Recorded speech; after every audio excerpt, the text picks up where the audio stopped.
it's Hailey, and today I'm going to be doing another subscriber recommendations video.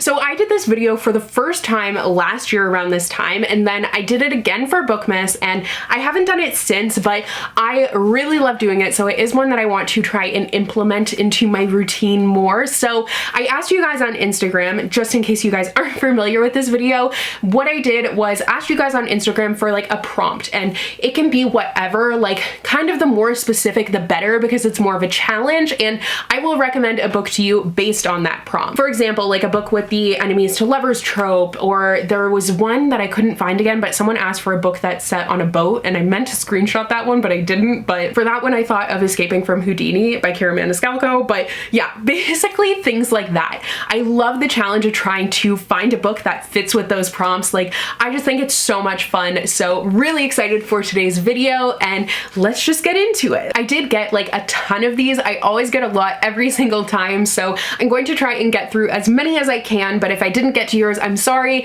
I will be doing this video again in the future because I have so much fun with it. So first up is a book that will take me somewhere sunny, and there are a few that come to mind when I think of this prompt, but I decided to go with two. So the first one is Beauty Queens by looooove, and then we have The Unhoneymooners by Christina Lauren. So this is set in Hawaii. I think it's in Maui specifically, but obviously that's pretty sunny. And then we also have Beauty Queens, which is set on an island, a deserted island, which just makes me think of sun, and you follow a bunch of beauty queens who ended up stranded on an island, and it's really funny and totally weird, but really good. So both of these definitely will take you somewhere sunny. Next is a book where the main character is a writer. So I have two again here, I'm sorry, but first is Today, Tonight, Tomorrow by Rachel Lynn Solomon. I actually just read this one, but the main character is a writer. She is interested in writing romance novels.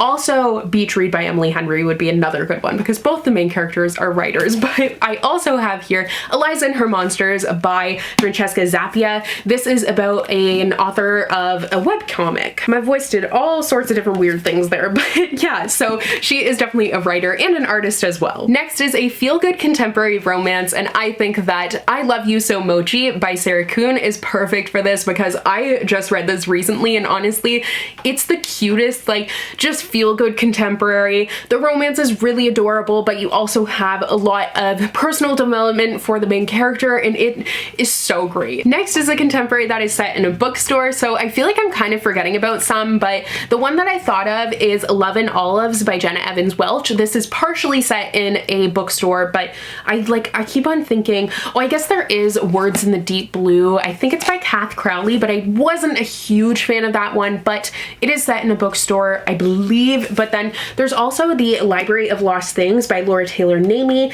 I think might be set in a bookstore, but I haven't actually read this one yet. Something with pirates. So first we have In Deeper Waters by F.T. Lukens, which I haven't actually read this one yet, but it is described as Pirates of the Caribbean meets Gentleman's Guide to Vice and Virtue. So like pirates and princes, magic and mayhem. This book has it all, says the blurb, so that sounds perfect. But I also have Daughter of the Pirate King by Trisha Levenseller, which for sure has pirates in it, and it is also like a sexy romance, like really great pirates, super enjoyable story. A lesbian fantasy or friends to lovers, so I decided to go for a lesbian fantasy, and I went with Of Fire and Stars by Audrey Coulthurst. This is so cute, and it honestly is my favorite lesbian fantasy. Like, it's such an adorable romance story, honestly.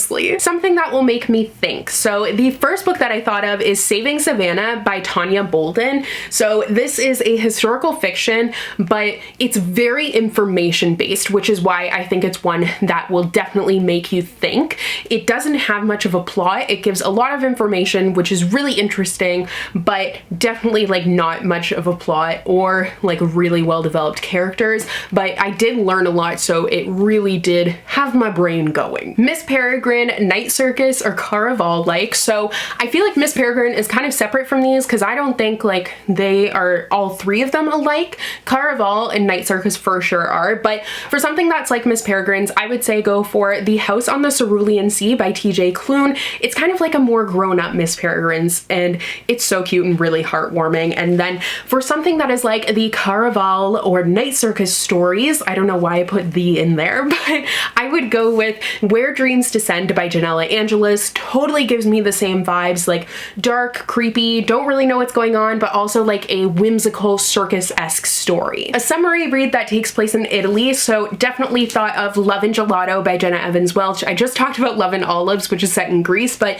this is set in Tuscany, and it is such a great story. Like, it's really emotional, so it does have a romance in there, but there's a lot of emotion to it, as well as the main character is grieving the loss of her mother. Like, it's a difficult read, but super good too. Also, the Italian setting like totally transports you there, so if you're looking for a good Italian setting, I would say go for this one. I haven't really read that many, but like, I felt very transported. Best book for a rainy day, so I definitely would say go with the Hazelwood series by Melissa Albert. So particularly, I have the first book here, the second book as well, but also this little book of fairy tales is perfect for a rainy day. This is actually the book of fairy tales that is in this story, and these tales are just so creepy and spooky and like unsettling that I feel like they are really great for a rainy day when you kind of want something a little bit creepy. That's kind of what I want for rainy days. I feel like something that I feel like I can curl up with. A historical murder mystery, preferably from the 1920s. So I actually don't have this book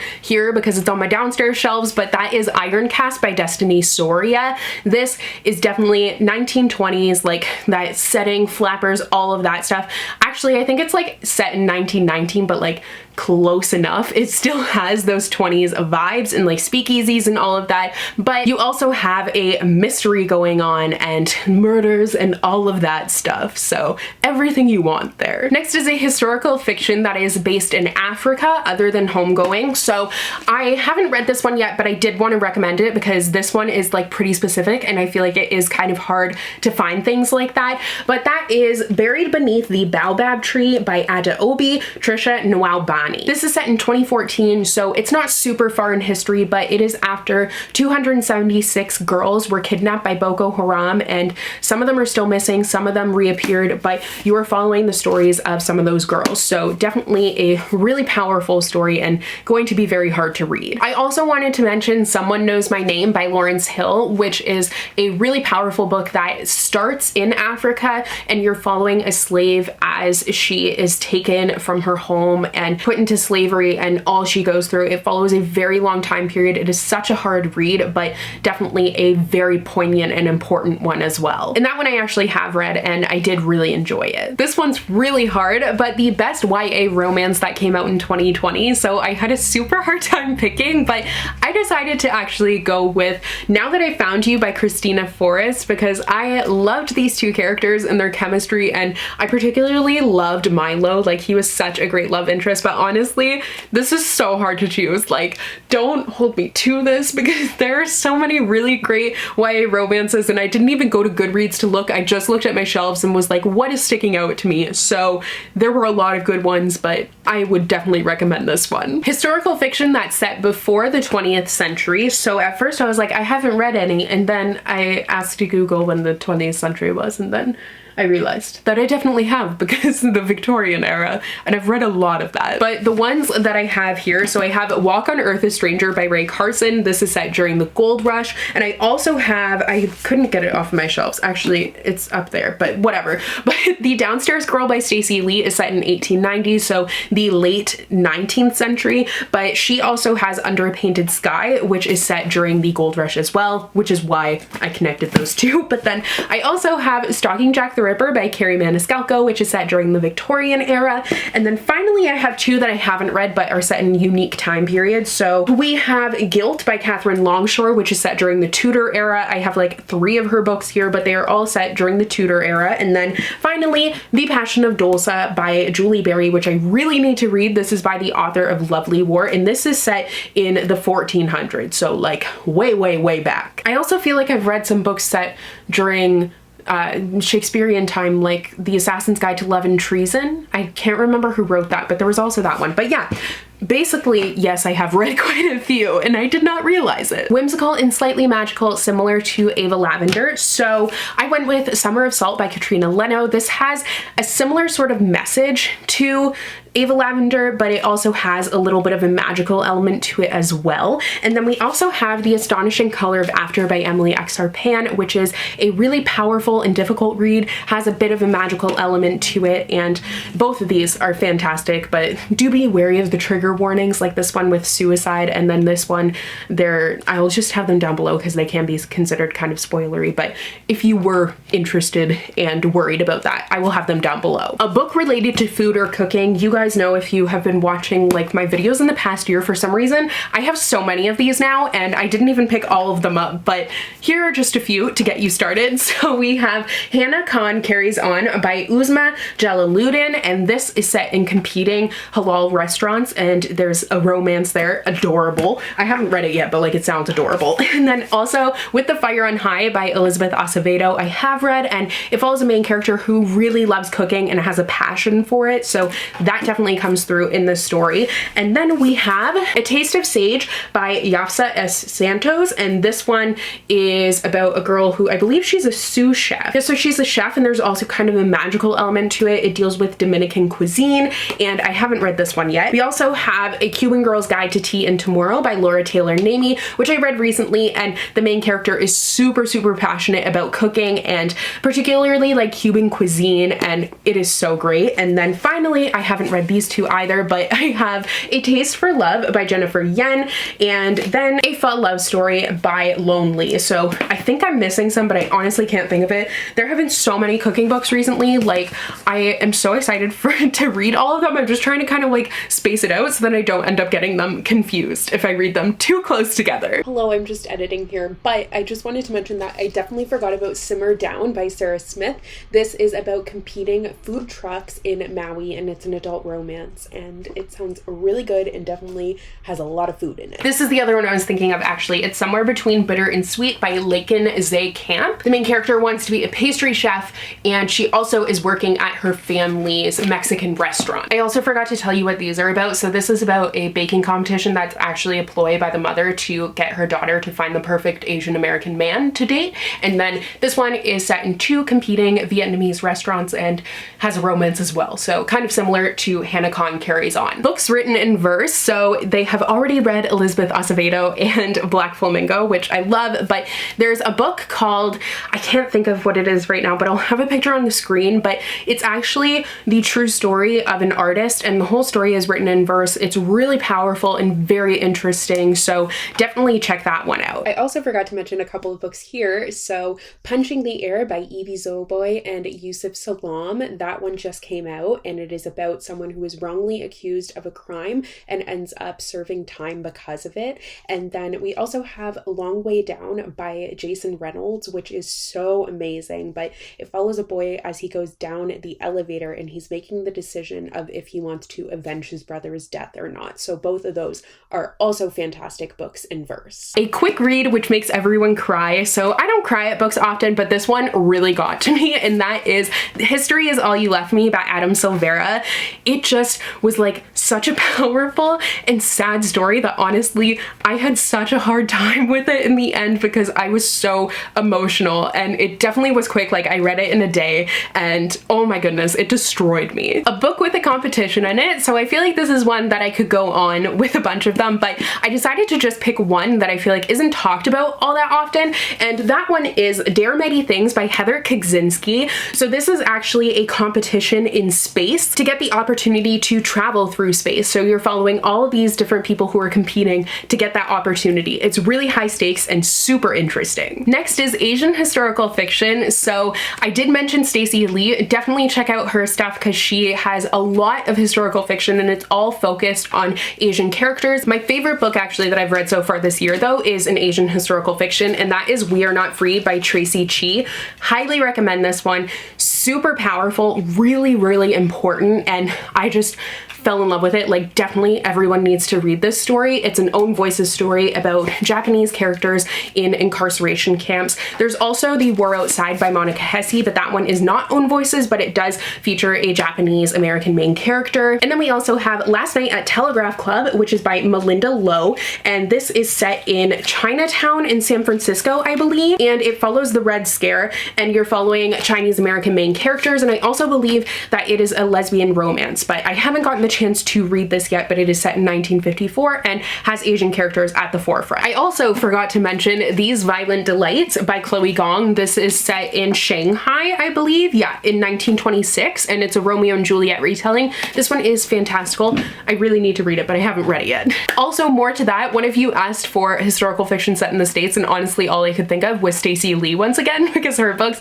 are set in the States, but I don't know why I can't think of anything else. Like Walk on Earth, a Stranger by Ray Carson is also in the States because during the gold rush, but I definitely have read more historical fiction set in America. I just can't think of anything else. If I do think of anything, I will add it in here. Hello again. Of course I thought of some. So we have Alex and Eliza by Melissa de la Cruz, which is very American because it actually follows Alexander Hamilton and Eliza and their love story.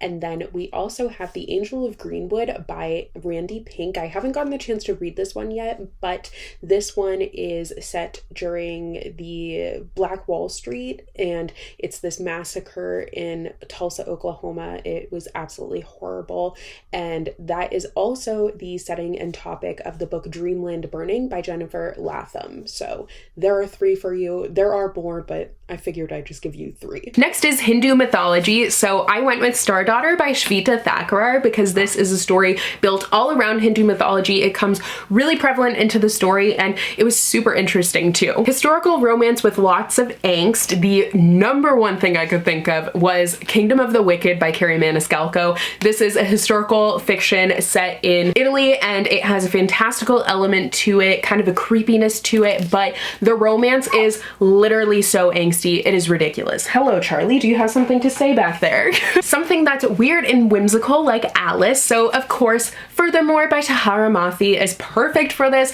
It is whimsical, weird, just super fun, and I loved this. But then I also wanted to recommend Unbirthday by Liz Braswell. Sorry, in one hand I'm trying to occupy Charlie, in the other I'm trying to show you the book. It's really a struggle. But Unbirthday by Liz Braswell is an Alice in Wonderland retelling, but it stays so true to the whimsy and nonsensical nature of original Alice that I felt like I had to add it in here. Also Heartless by Marissa Meyer, of course. This one I don't have anything for, but like, I really want someone, if you do have one for this, please give it to me. And also, I love the way that this person worded this. So pulling an Uno reverse. So it's lovers to enemies instead of enemies to lovers. So please, if you have any for this, let me know. Help this person out because I couldn't, but I loved the pulling an Uno reverse. It really made me laugh. This next one also made me laugh because it's just so specific. A wedding setting, but without murder. Like, I haven't really read any wedding books that deal with murder, so I guess that's just not something that I'm good at. But I decided to go for Save the Date by Morgan Matson because this whole story is leading up to the older sister's wedding, and the wedding is super prevalent, like the whole thing is surrounding it. So definitely if you're looking for something with a wedding, this is a good book for that. So next is a book with Lost in the title. So this person was talking about how it's not a trope, but like this is the perfect question that I love because it makes me think, and I think it's so fun. So the only book I could think of, and once again, this is one I'm sure there's more, but I decided to go with Lost in the Neverwoods by Aiden Thomas. I did end up DNFing this one, but it's an urban Peter Pan retelling that I think a lot of people would enjoy, and it does have Lost in the title. Next is a contemporary with a unique twist, so you definitely need to check out Justin A. Reynolds. So his first book, Opposite of Always, here is a contemporary with a unique twist. It's where the character keeps on going on this like loop basically to try and save his girlfriend who has died. So it's a lot. And then his second book that I have, but I haven't read yet, Early Departures, has kind of a similar topic where it's a contemporary with a little bit of a twist in there. Next is Academic Rivals to Lovers, and this is one that I did actually just talk about this book, but Today, Tonight, Tomorrow is 100% Academic Rivals to Lovers, and it is so great. Like, it's really well done. So if that's what you're looking for, check this out. But there is also What's Not to Love by Emily Wibberley and Austin Sigmund Broca, which is coming out this spring, and that is also an Academic Rivals to Lovers story. Something fun and light with a 2-word title. Like I said, the more specific the better, but the 2-word title part is for a readathon. So Prince Charming by Rachel Hawkins is perfect. We have 2 words here, but it's also so light, so cute, and so fluffy, and just so much fun. Okay, so those are all of the subscriber recommendations that I have for you guys today. Like I said, I love doing these videos, so if you wanted to leave your recommendations for any of these down below, please do. But also, if you have any that you would like to challenge me with, like I said, the more challenging the better. Leave them down below and maybe I will do one sooner rather than later. But I hope you guys enjoyed. I hope it helped you to find some recommendations. Thank you so much to everyone who sent me some that they were looking for. Oh, Charles, he's just sitting under my chair crying. But I hope you guys liked today's video and I will see you guys in the next one soon. Bye!